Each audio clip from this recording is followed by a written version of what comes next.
بسم اللہ الرحمن الرحیم۔ السلام علیکم، میں ہوں ہومیوپیتھک ڈاکٹر ریاض احمد۔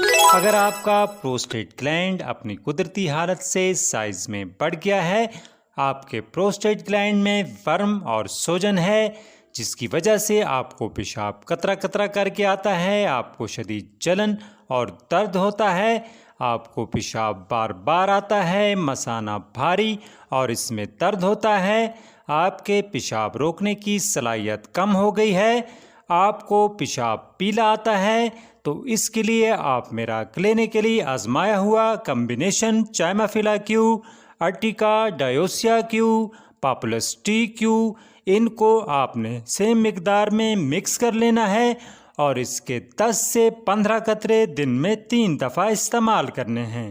اس سے انشاءاللہ آپ کے پروسٹیٹ سے متعلق جتنے بھی مسائل ہیں وہ حل ہو جائیں گے۔ جزاک اللہ۔